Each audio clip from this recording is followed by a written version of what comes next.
Okay, everyone, I think we're going to go ahead and get started. Thank you for joining us for our first GES seminar series. I just want to remind everyone about some of our upcoming events. The next seminar will be September 30th with Dr. Michael Alonso from American University with his presentation about high-resolution monitoring of urban and boreal forest ecosystems using UAV and Planet SkySat.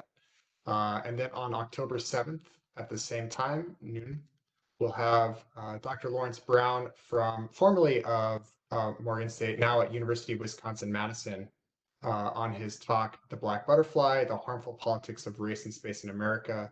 And this is coinciding with the release of his book, The Black Butterfly. And so we're excited to have Dr. Emma Colven, and before we do the introduction, I just want to make sure that everyone knows that there will be an opportunity to talk in a small group with Dr. Colven next Wednesday at noon. And if you're interested in doing that, please email me. More information is in the chat. With that, I'll hand it off to Evan Thomas to introduce Dr. Colven. Thank you, Dylan, and welcome everyone to the first Department of Geography and Environmental Systems seminar for fall 2020 again. Before I go forward with the introduction, I just want to say that after the talk, we do want to have a question and answer session. And so if you have a question, please indicate in the chat, and we will try to form a queue and unmute as necessary to get the questions asked and have a little bit of a dialogue.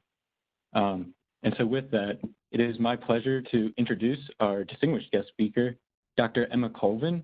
Dr. Colven is Assistant Professor of Global Development in the Department of International and Area Studies at the University of Oklahoma. She is a geographer and political ecologist, and her work focuses on themes such as water politics, the adaptation to environmental threats, and environmental justice, especially in cities of the Global South. She has published broadly in journals such as Environment and Planning C, Politics and Space, in Geography Compass, and in Urban Geography. Today, her talk is titled The Production of Jakarta's Water Crisis, A Political Ecology of Speculative Urbanism. And so with that, please join me in welcoming Dr. Colven. Thank you. Thank you so much. Firstly, can you hear me okay? Just to double check, great. Yeah, thank you so much for having me join your department virtually and to be the first speaker, it sounds like, for the academic year. So thank you, Dylan, for inviting me and Evan for helping arrange my talk today. It's really great to be speaking with the geography department because I'm in international studies department now. And so I miss being in the room with people whose research I absolutely don't understand. And so it's a pleasure to be speaking with you all. I'm going to be presenting a paper that's a work in progress, and I would be really grateful for any feedback you have, any critiques, any questions that can help me sort of push the paper along. And now I'm just going to share my screen, which apparently I don't have an option to do. Is that because I'm not a presenter? You may have to make me a presenter, I think, Dylan, and then. You might have to request permission. Okay. If in the upper left, let's see, there's a place to do this.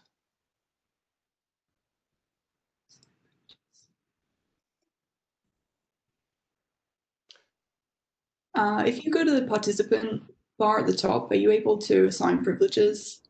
And then you may be able to get. There is a box that looks like. I used to have the privilege to do that, but when you logged in, Andy. Oh, now, so I'm going to have to give you back control. But in the meantime, I will assign. Let's see if I can get this to work. Assign privileges. Oh, here we go. Okay. So I can make you can share documents. See if that works. Yes. Okay, and then I'm going to hang turn on. hosting back over so that. You know what it is? It's showing me I can share documents, like documents but not my screen. Is there Okay, let me try fixing that again. We practiced this last week, but it's more complicated we this practiced this time. yesterday, so Let's see. It should be said there's a reason Zoom split from WebEx and formed its own company to make things simpler. So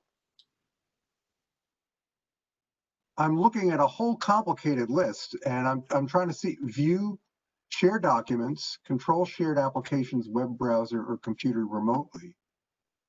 I'm just going to check all and apply it.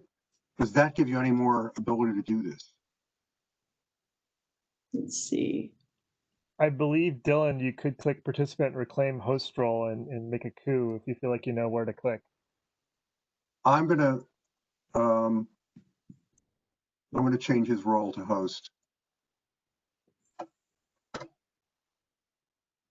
And at this point, I think he would have to give Alicia co-host because I don't, oh, she's already co-host. Okay.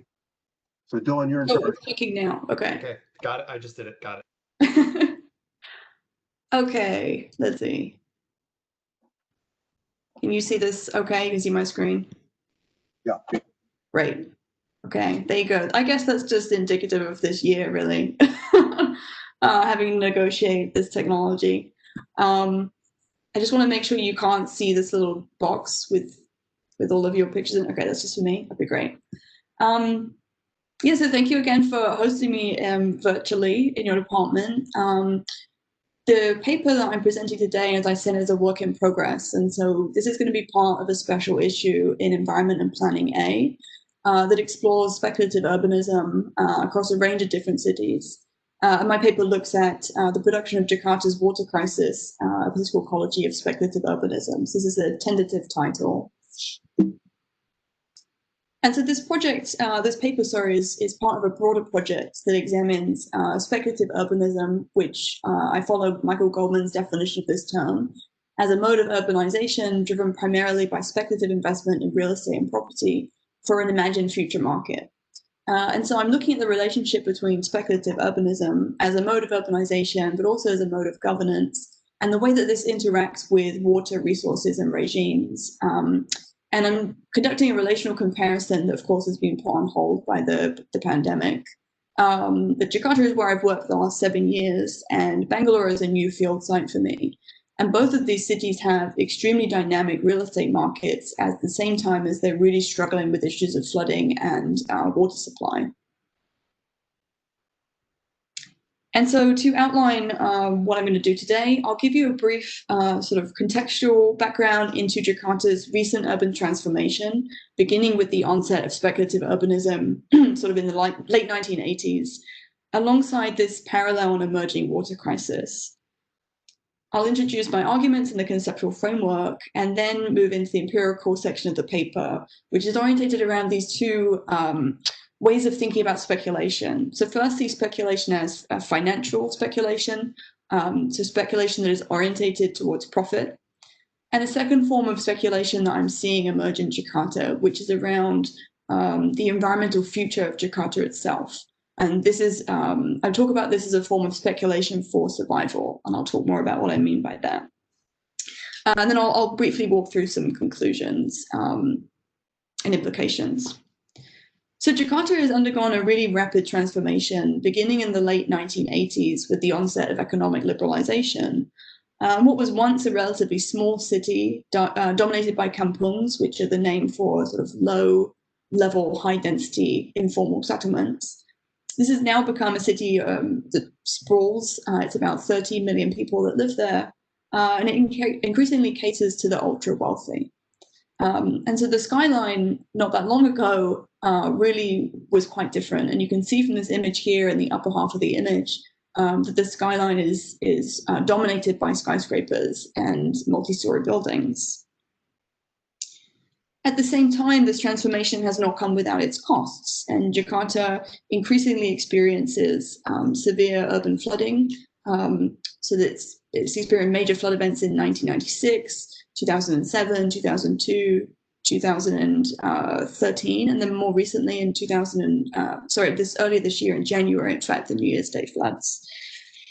And so at the same time as the city has really kind of expanded in a phenomenal way, the threat of land subsidence, flooding, and insufficient water supply increasingly casts a shadow over the future of the city. And so while researchers examined the socio-economic dimensions and impacts of speculative urbanism, which typically has led to large-scale displacement of low-income communities, less attention has actually been afforded to the ecological dimensions and impacts of speculative urbanism, particularly for water resources and water regimes. And so my research is seeking to examine the relationship between capital land and water, and more specifically, as a political ecologist interested in water, I'm using water as an analytical lens, but also as an object of analysis itself, in order to understand this relationship between the land-water capital nexus. And so the research question that this paper sets out to address is how do processes of speculative urbanism manifest in Jakarta, and with what implications for the environment?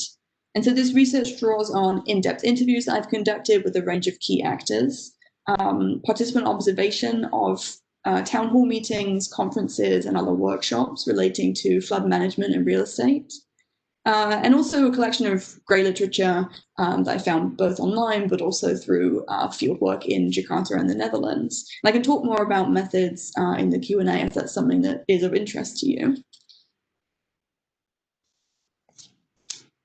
And so I want to start by talking about these two distinct imaginaries of Jakarta that sit very uneasily aside one another. The first is Jakarta as a rising city with a dynamic real estate market. This city is supposed to have an imagined future of prosperity, and that is what is generating so much interest both by private developers but also by investors within and beyond Indonesia. Property prices in Jakarta more than doubled between 2009 and 2015. Between 2012 and 2013, the luxury real estate market experienced price increases greater than any city in the world of about 38% from the previous year. And in 2014, the city was declared the world's hottest luxury property market.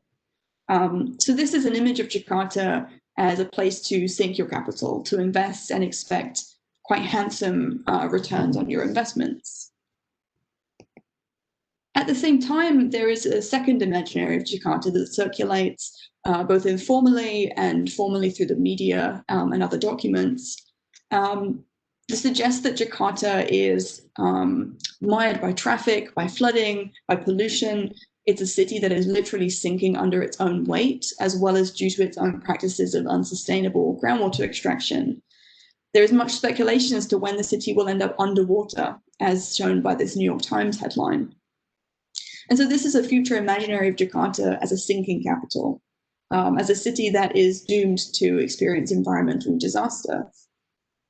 So both of these imaginaries are speculative, they're future-orientated, but they also shape the way that different actors behave and make decisions in the city.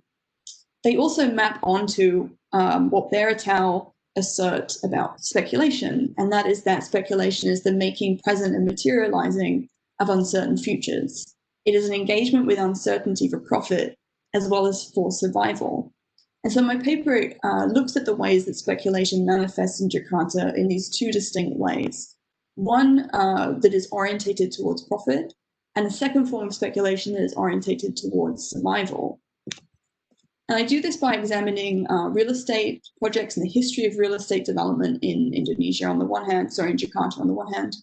And then secondly, a coastal defense project, which has been called, I'll refer to it here as the NCICD, which stands for a long and unsexy title for a project that is basically supposed to protect the city from flooding. And so in examining these two different imaginaries, these two representations of Jakarta, I try and advance two arguments. And so I'll be interested today if you think I'm successful in doing this, and I really appreciate your feedback on this, right? The first is that in terms of speculation for profit, speculative urban development has contributed to enormous pressure on the city's water resources and has worsened the extent and the frequency of flooding. And this has uneven implications for Jakarta's residents because this typically affects low-income communities much more than it ever would, for example, investors who may not actually live in Jakarta or people that are living in high-rise apartments. The second argument concerns speculation for survival. And this is, I'm referring to the way that the environment itself, Jakarta's environment itself and its environmental future has itself become an object of speculation. And I'll talk more about this and explain what I mean. So conceptually, I'm situating my research at the intersection of, on the one hand, the literature around political ecologies of urban water, on the other hand, the literature around the political economies of land, financialization and urban speculation. So the former is really my kind of bread and butter and where I situate myself as a researcher. And this work has made important contributions to the way that we understand flooding and water scarcity. So understanding these processes as socially constructed through narrative and discourse, as materially produced, so the actual physical incomes that involve non-human actors, and also in conceptualizing of flood events and water scarcity as socio-ecological processes. So something that is not purely social and narrated, but something that actually exists in the world and has a material dimension. So looking at the relationship between the social world and the ecological and how these produce particular events. With the literature on the political economy of land, there really hasn't been much attention, as I mentioned, to the ecological dimensions of this. Although there is a burgeoning literature on the financialization of nature, which I won't talk about, but I do want to just acknowledge. And in terms of speculation, the way that it's been written about, there's a few sort of themes within the literature. One, as I mentioned, is that speculation is inherently future-orientated. And for this reason, because no one can know the future, as Tanya Lee reminds us, it's associated with risk, with gambling, with hedging your bets. And these are two themes that are very prominent within the literature. A third is the way that speculation is conceptualized as increasingly sort of detached from the real economy.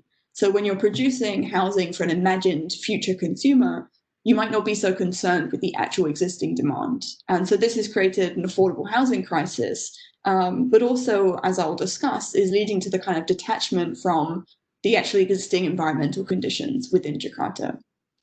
And so I'm conceptualizing of speculation as a socio-ecological process to help me draw together these two strands of literature and look at the way that that nature is inherent to speculation, the way that it's deeply entangled in it, at the same time as the actions of developers would certainly have us believe otherwise.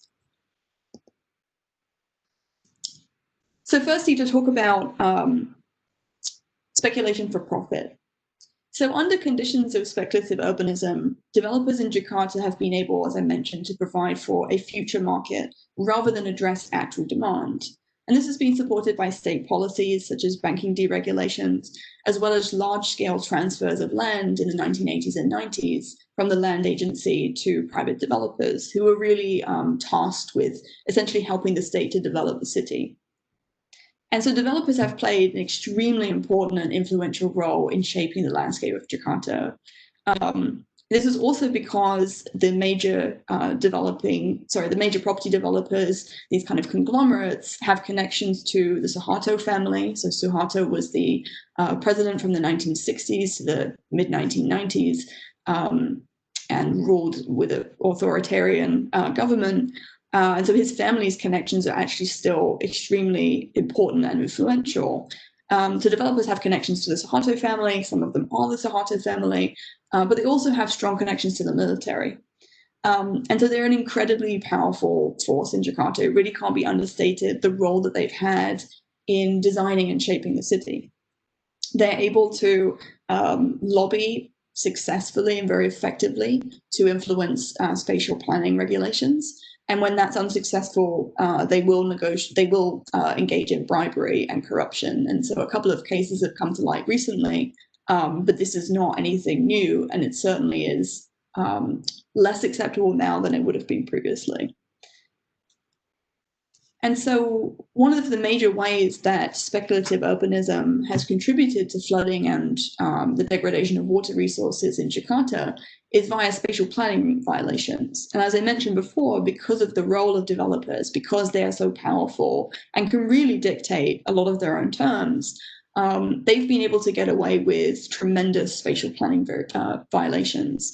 So Jakarta has lost an enormous amount of green space. It's also lost water catchment areas, which have been converted into shopping malls and other real estate projects. And so this has contributed to worsening flooding in a very major way. And of course, the impacts of that, as I mentioned, are not equal. And so although worsened flooding in some ways might be seen as a citywide process, it has very uneven impacts. And it's typically the urban poor, like residents in Kampung Pulo, who are featured here being evicted in 2015. These are the people that really experience the sharp end of flooding in the city, who pay the most for bottled water because they don't have a public access to a public utility company via a tap. But they're also blamed for flooding. And so there's this very stark contrast between developers who are able to engage in practices of elite informality, which are then sanctioned by the state, for example, by being incorporated into the next iteration of a master plan, versus the way that supposed illegal settlements are treated here. So here we're seeing the eviction of Kampung Pulo, a community with at least 5 decades of history of living in this area, who were evicted by then Governor Ahok. And this was part of a narrative that blamed them for flooding, but also part of the city's plans to straighten and concretize and what they call normalize the rivers. And so this was the Ciliwung River, one of the largest that flows through Jakarta. And they were trying to essentially alleviate flooding by moving people back away from this space. This also illustrates the fact that land acquisition in Jakarta is a really, really fraught process. And this has been one of the interesting aspects of the transition to democracy, that the state can no longer go in and enact violent evictions. This eviction of Kampung Pulo was actually quite unusual for Indonesia at the time. And so there's a lot of negotiation that has to go on, and developers don't want to deal with this. The state doesn't want to deal with this.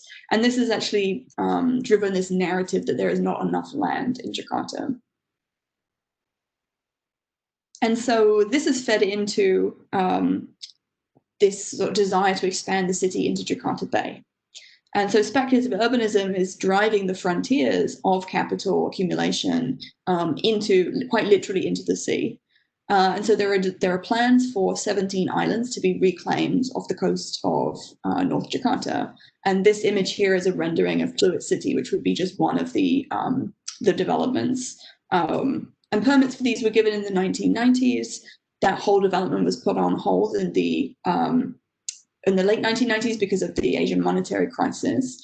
But this narrative of land scarcity, alongside the sort of position of Jakarta as a global city with a dynamic land market, has really reignited these ambitions.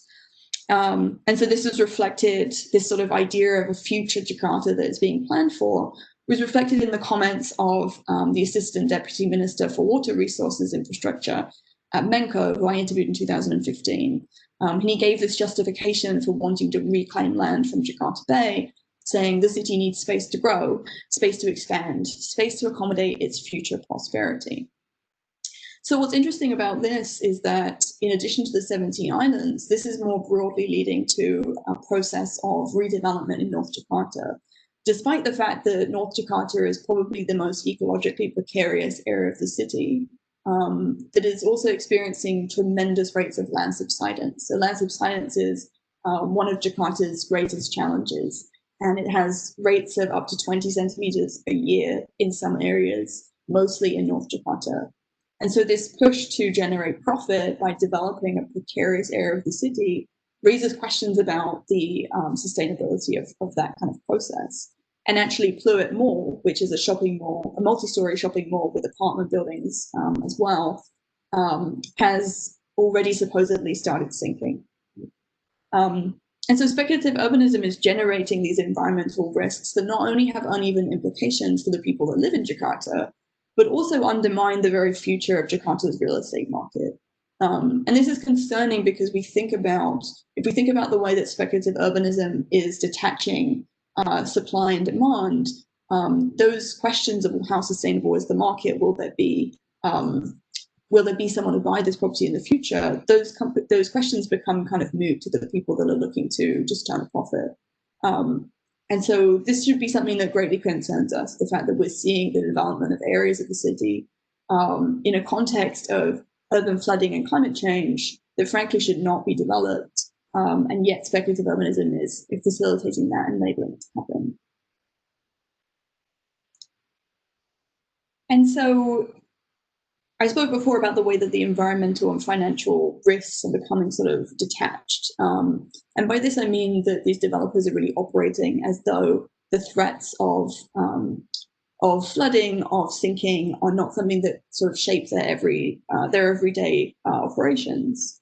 But in fact, they're deeply entangled. And this relates to the second aspect of speculation, which I want to talk about, and that is speculation that is orientated towards survival.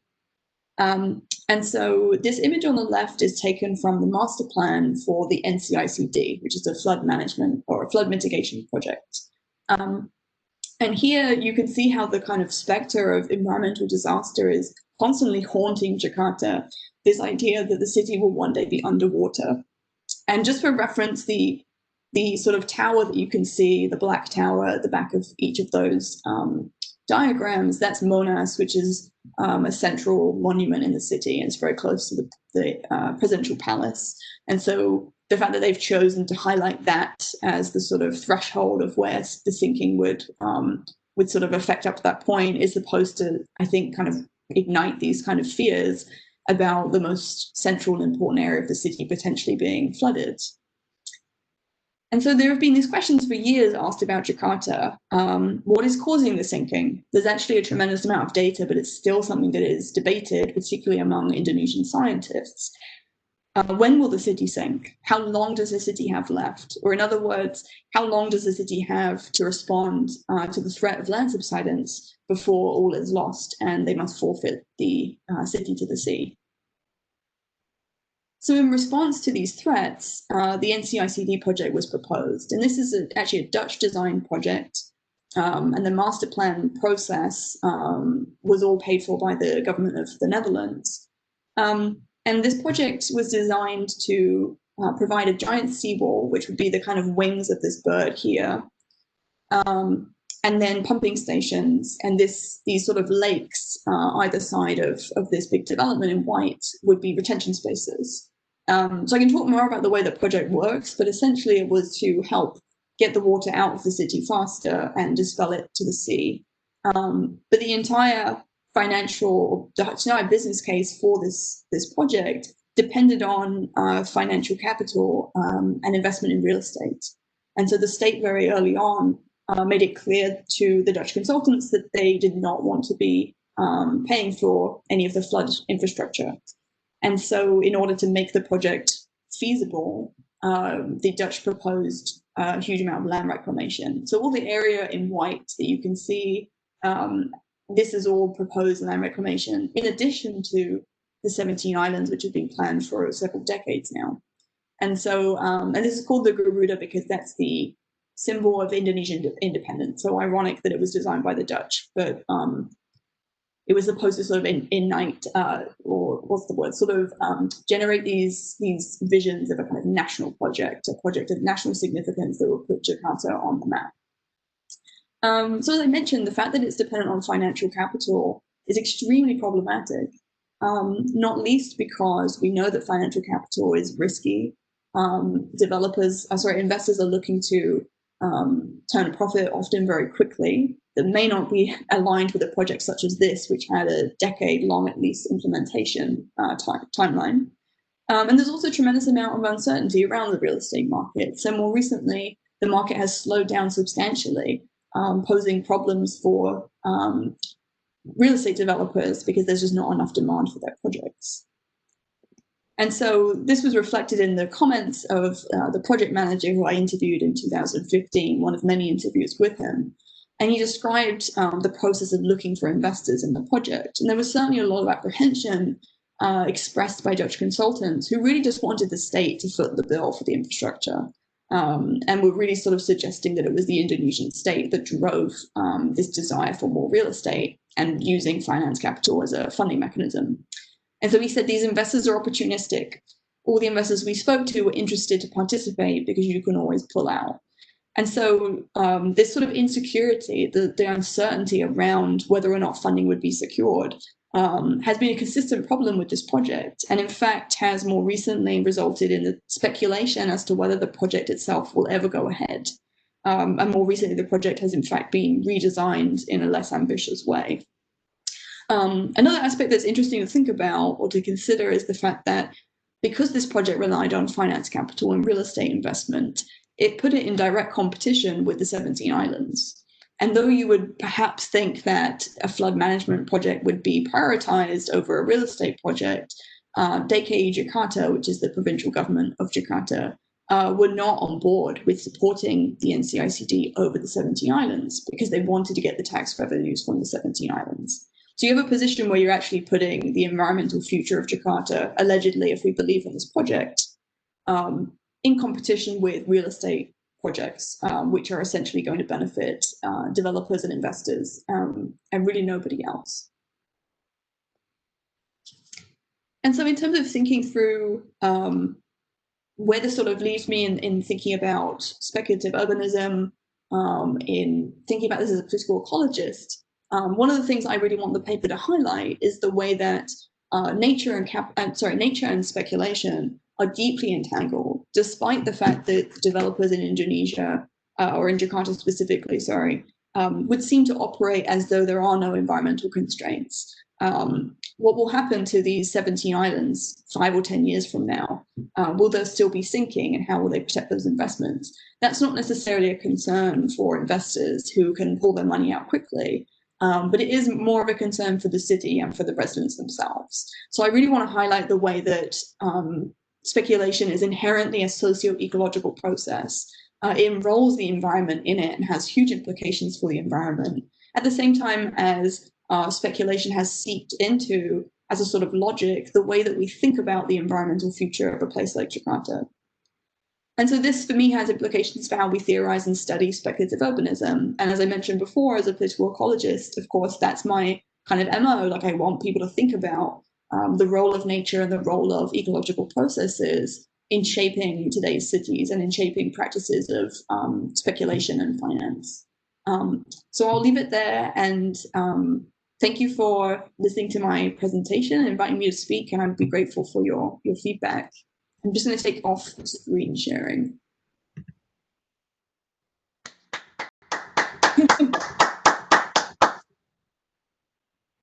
There we go. Thank you. Thank you, Dr. Colven. So now we can open it up to questions. So if anybody has one, please indicate in the chat and we will unmute you.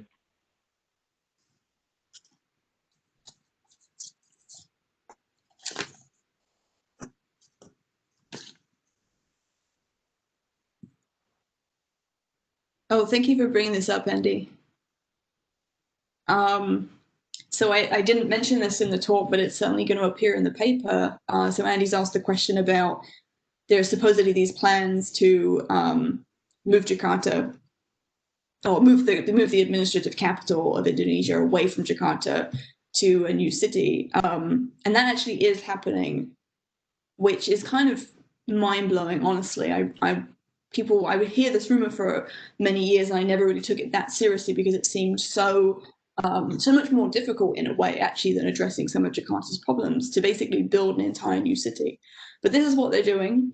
And the Indonesian government has said that it will be in an area of Indonesian Borneo and Kalimantan, which, as many of you will probably know, is an area of rainforest of endangered species. And so you can imagine the kind of concerns that environmental activists have among many other groups. But also what's interesting is that this has, of course, I suppose, inevitably led to land rush. So investors are already jumping in and buying up large tracts of land around this planned city. And of course, all of that is happening on top of histories of dispossession of indigenous people in order for natural resource extraction. And so I think there's this idea of a kind of blank slate. And again, that narrative of land scarcity and the idea that land acquisition and Jakarta in general is too complicated, it's too messy. Let's just create new land. Let's just create a new city. This will somehow solve the problems that have sort of mirrored Jakarta for a long time. It's just an incredibly attractive idea, I think. And frankly, there probably is the capital to do it. I just don't know what the environmental costs of that will be. And so, yeah, it's an interesting part of the story. And I intend to kind of weave it into the conclusion because I think it's such an interesting sort of connection and related story. And the way that, again, speculation is making that possible and driving that. Can I follow up really quick on that? Because if I understand what you just said, they're going to move the administrative capital, but they're going to leave the rest of the city where it is? Yeah. And tens of millions of people living there, right? Yeah. And so the idea is that, the financial center will always be in Jakarta, which I'm not sure how true that will be if nothing will be done to address Jakarta's issues with land subsidence. But there's certainly the sense in Jakarta that people are being left behind. What does this signal if the government is basically packing up its bags and leaving? And it's important to note, too, that the president, Jokowi, he once was the governor of Jakarta. And so he made a lot of promises to people in the city. And I think that people still remember him as being their governor and being a man of the people. That was the way he was kind of portrayed, as this new democratic Barack Obama-like figure. And so, yeah, so there are these suspicions that, well, what will happen to these plans to protect the city? Will that somehow, will that be lost and put to the side? I mean, it's hard enough to realize these projects anyway without the weight of the president behind them. And it's still, although they decentralize a lot of spatial planning and decision-making in Jakarta, in Indonesia, it's still quite hierarchical in some regards. And so losing those key players who are driving a project forward is really quite devastating to the future of a project. And so, yeah, understandably, people are concerned about what does this mean for the future of our city? And are we being abandoned to be sort of swallowed by the sea? Wow, thank you. Just reading through the chat. Dylan wants me to ask my question out loud. Emma, great talk. I found this fascinating. I was reading an article last night about the Great American Climate Migration from ProPublica, and toward the end of the article, they were talking about the important role of speculation and insurance in sort of pushing people to making these investments in very vulnerable places, which are changing very rapidly. So I found this example to be alarmingly similar, and I'm wondering if you could speak more broadly. How many megacities like Jakarta and Houston do you think exist on a global scale that are experiencing the kind of turbocharged sea level rise? Because it seems like this is the future for everyone. It's just coming a little bit earlier. Totally, and it's a really interesting. Thank you for that question, because it's really important for me to always step back from Jakarta and think about how does this matter for other places. And it's been really interesting to see that there are these stories about Jakarta just in the same way that there are stories about Miami. So Miami is this hot place for investment, but it's also, allegedly doomed.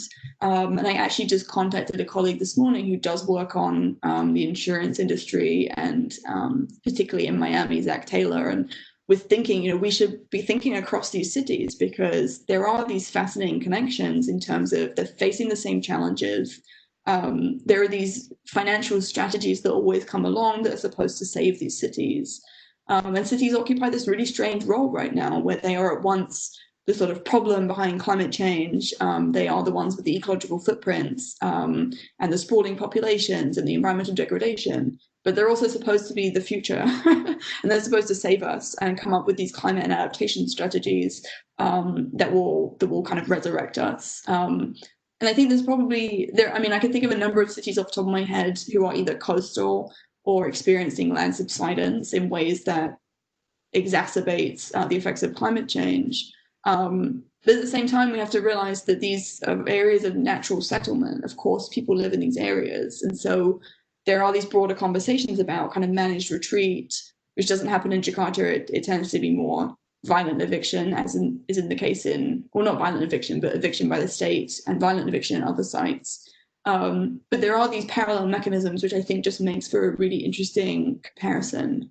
So which is not to like address your question very specifically, but just to say that I see those connections as well, and I'm super excited about it, and have plans to kind of pursue that with collaborators. And so if that's something you want to talk about more, I would be glad to do that. Great. I find this really interesting, and I'm kind of wondering, like, there's got to be a very straightforward way to sort of say these are cities. Here's a list of areas on the globe that are sinking and the sea level is rising, and large numbers of people, and then the last bit, which is experiencing increases in investment for speculation, which I think is the really fascinating, sort of almost like rushing to the edge of the ocean even as the ocean rises. But we'll talk about it later. I'll let the grad students weigh in. But thank you. Thank you.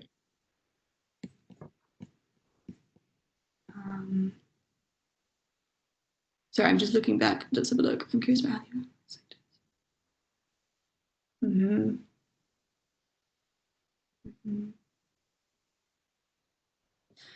And so Dawn's question is about sort of the impact of not just these elite spaces, but other kinds of industries that might be contributing to pollution. And so you're totally right to note that the Citarum River in particular, really all of Jakarta's 13 rivers are extremely polluted. And so there is this question, which then becomes a really complicated political one as a researcher, which is who is to blame? and the reason it's political is because those explanations are politicized by the state in ways that support their kind of agenda. And so, of course, there are people living along the riverbanks who throw their trash in the river. It just happens, and you see why that happens. So it's hard to argue with that. I'm not sure that it's on the scale as some of the industries, but it certainly is a contributing factor to blocking storm drains, for example. I make a practice of not showing those pictures when I give presentations, particularly if there might be people in the audience who basically work for the Indonesian government, because I think that it's really easy to show an image that gives a perception of a problem that might be really sort of not in relation to the scale of the problem. And so it's become really fraught to talk about the role of informal communities in particular. And I think that without me having the data, I sort of avoid talking about those actual, like what kind of role they play in contributing to that. But certainly there's a lot of attention on them because they're hyper visible. And of course, it's not just the fact that they are creating and generating waste. It's the fact that, in the eyes of developers and the state, those developments are coded as waste. So they are a waste of space, for example. They are a waste of land that could be put to better and higher use. And so they're already coded in this particular way. That means that they're not only more susceptible to environmental impacts such as flooding, and also the health impacts of that, but they're also blamed a lot of the time and scapegoated to sort of explain away what often is the role of elite spaces. It's much more difficult, for example, to see the negative impacts of a real estate development that might fit the kind of aesthetics that the city is wanting to pursue. But it's actually very unclear to me, for example, where some of these big real estate projects are getting their water from, or how they are treating their water and disposing of waste. And it's something that's been poorly regulated in the past and they're becoming better at regulating that. But for example, there is a huge project called Jakarta, which is a sort of new town development. These were all the rage in the 1980s, and they're kind of returning to it now. And this was a huge development project. And recently the governor was raising questions about the impacts of that project on the rivers. And that's actually the first time I've ever seen any kind of public discourse around the environmental impacts of these kinds of projects on environmental conditions. So I thought that was really interesting. I'm not sure I addressed your question. I'm just going to read back over it. Yeah, and I mean, there are these, there are certainly parts of the government whose task it is to regulate planning or to regulate polluting sectors. It's just that they often don't have the regulatory teeth to actually kind of enforce these policies. And I mean, even just to give you an example of with spatial planning, I remember speaking with somebody in the spatial planning department who said, you know, we don't actually have we don't have a digital map. We use Google Maps. And so if they're sending people out to go and do a survey on the ground and say, okay, well, where is green space and does this match our master plan? Oftentimes they'll arrive there and realize that it doesn't. And so the developers have had such a huge impact that actually now the spatial plan is almost like, it's almost aspirational. The spatial plan says there should be 30% green space in the city. And as I mentioned, it's closer to 8 or 9%. And so that makes it extremely difficult for these groups who are tasked with regulating the real estate sector or with improving the environmental conditions in the city to actually do that. Because if you turn up and there is a 10-story building there, there's not much you can do about it. In theory, I mean, you probably could, but is the city going to do that? Probably not. In part because they want to remain attractive to investors and developers.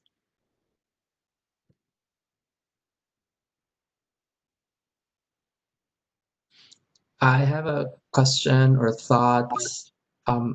Something that really jumped out at me was how you mentioned the possibility or the plan that Jakarta is moving their administrative capital away from the city, but how could that impact the investors that they want to bring into the 17 Islands Elite project? So like to me, that it should be like a red flag for those investors that the city itself is planning to move away. So what could that mean for that 17 Islands project? It's a really, really great question. And one of the things that I'm trying to do in this research, and it's very difficult really to get beyond the kind of PR lines with developers or even get in the room with them, but I'm really interested to know how they are rearranging their strategies to think about these things. Because although, you know, I'm making the argument, I make the argument in the paper that, of course, they're operating as though these environmental constraints don't concern them. But of course they do. Of course they do. They know that the city is sinking. They know that flooding is a problem. They protect their own investments via their own seawalls, polder systems, and so on. But this question of what does it signal to developers is not one I had thought about directly. The 17 islands have also been so contentious, and there's been a couple of corruption cases that put the projects on hold. And so actually the 17 islands in general has been a kind of, it's sort of been a, what's the word? I'm trying to think of, like a cautionary tale for a lot of other developers, because they're seeing, oh, hang on a minute, the Ministry of Fisheries is now saying you need a permit. Well, why would we go and invest in Jakarta when we can go and invest in Bangkok and it'll be way more straightforward, right? Or Ho Chi Minh City. And so, yeah, that's a great question. It's one I want to get at more. So thank you for flagging that. I saw that Alicia had a question. Alicia or Alicia, sorry, I don't know how you pronounce it. Alicia's fine, thanks. Yeah, do you want to just like voice your question out loud so people could hear it? Oh, sure. So I saw in one of your papers you discussed how the state wasn't exactly a uniform actor, and you had policymakers that were speaking in support of the project, and then you had different policymakers who kind of voiced their concerns about different aspects of it. And I was wondering if you could speak more to like the different resistances you saw to the project, and then if anything happened, if the Dutch company reacted in any way. Yeah. Sure. Yeah, thank you. That's a great question.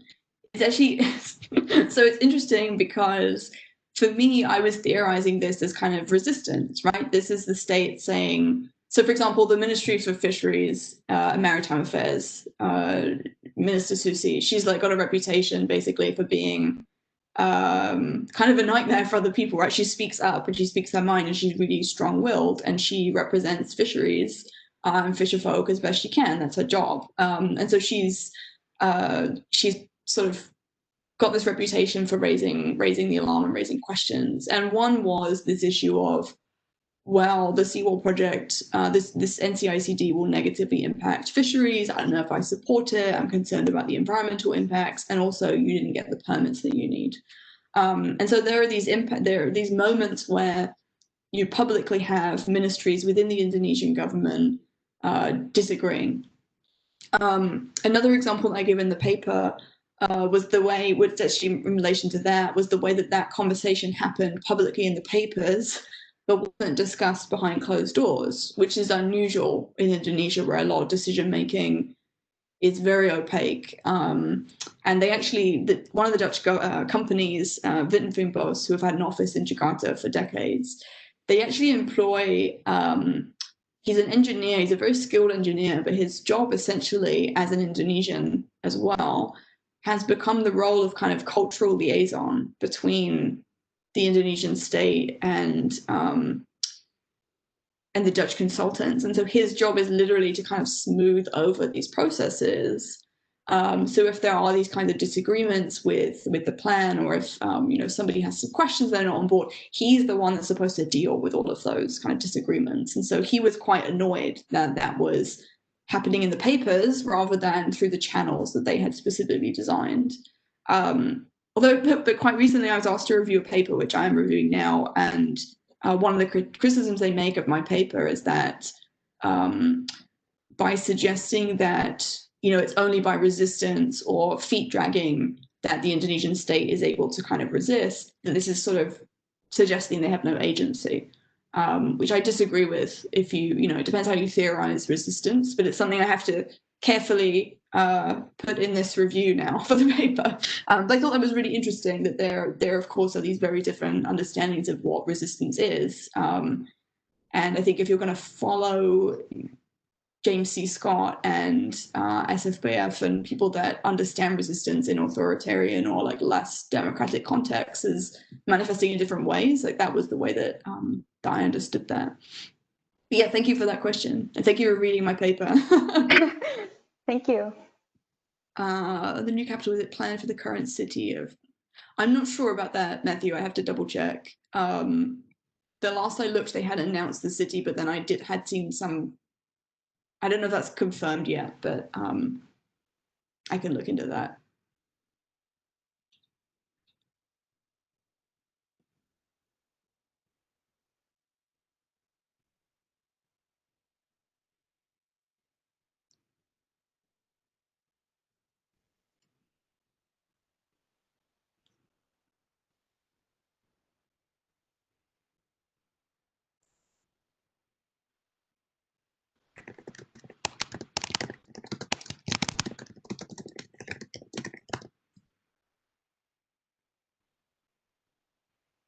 Yeah, and actually, if you do have any suggestions for maybe literatures that you think would be useful to engage with, or perhaps things that weren't clear in the way that I described the paper, that would be really helpful for getting this manuscript done in the next couple of weeks.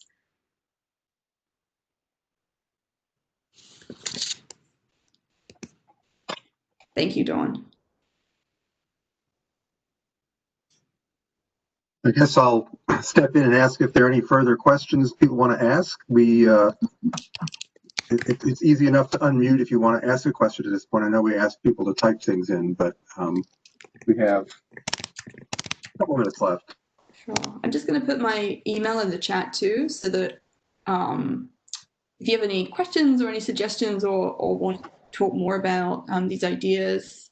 Thank you, Dawn. I agree. And I think it's these ideas around, like, why is it that we get so much, why do we derive so much pleasure from seeing like these dystopian images and these movies and literature? I think that's really fascinating. I think it's part of like thinking through these dystopian renderings of Jakarta. And I don't know whether it's like the present political moment, but I keep having these apocalyptic dream scenarios. So it's probably shaping the paper a little bit too.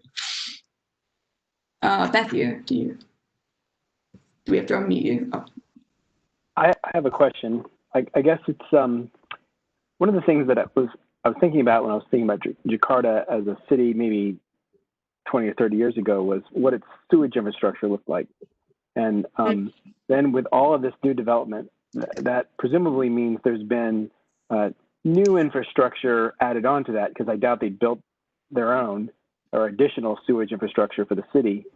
And I imagine that some portion of the population relies on direct releases of sewage, and others may rely on some form of processing, although fairly limited in some cases. I actually have no idea. But all of these islands and the proposed development on the islands, that's a lot of people doing stuff. And I'm imagining it's hard for me to imagine what the plan was for handling all that sewage in the context of sea level rise. Yes. And I know that's not a topic that's very sexy, and when you put those nice cartoons on the bulletin board and you're presenting to people as a developer, but are there plans for that kind of thing? Yeah, so that's such a great point, and it's so important for this project. The success of the NCICD, but also of any of the reclamation projects, hinges on the rivers being clean. And this is because the NCICD project would basically close off Jakarta Bay. So bear in mind that Jakarta has some of the most polluted rivers probably in the world, and you're going to let that water pool in Jakarta Bay. So yeah, I don't think the developers would be particularly thrilled about that. They also wouldn't be particularly thrilled by the fact that you're going to build this huge development in front of their, waterfront property that would no longer be waterfront. And so that's been a huge contentious issue. And actually, I recently published a paper in Critical Asian Studies that looks at the way that those issues of land subsidence, in a similar way to sewage, they're not like sexy ideas, like no one wants to address them. There's no way to generate revenue from them. And so even though they're probably the most important issues for the city, and the success of other projects hinges on those things being done, they're not being pursued. And so I sort of talk about this through the lens of kind of visibility and aesthetics in Jakarta, but certainly there's just not the same push behind addressing sewage or land subsidence or even water supply, something that people do not want to touch because it's not profitable.